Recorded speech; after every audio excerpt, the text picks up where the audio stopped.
सियारिया ग्राम त्रयोदशतम श्रीरामचरित मानस पारायण अनुष्ठित।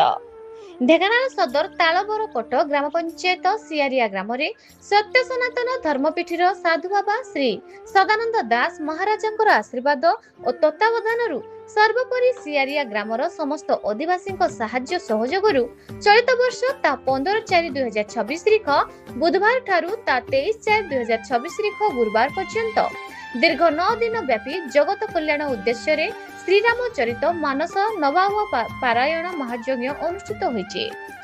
प्रभु श्री रामचंद्रंकर विश्व शांति रामायण पारायण और प्रवचन ज्ञान यज्ञ कार्यसूची अनुसार अद्यावधि चालू रही।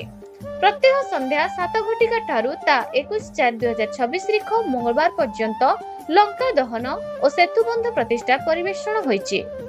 प्रवक्ता पंडित श्री पद्मनाभ त्रिपाठी मानस कमल सभापति निखिल उत्कल प्रवक्ता एही प्रवचन प्रत्येक दिन संध्या 7टा ठारू आरंभ होइछि। राति 10टा पर्यंत गाँ चौपाठी मंडप रे प्रवचन स्थान और महाराज और मानसेवक प्रवचनक द्वारा रामचरित बाणी द्वारा रामायण प्रेमी मानक प्रवचन मध्य ग्राम रे एक आध्यात्मिक परिवेश सृष्टि होइतिला।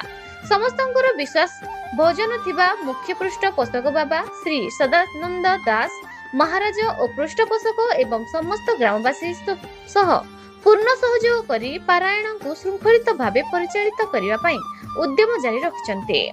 हिंदुल रंगादार सांग रिपोर्ट न्यूज ओडिशा टीवी।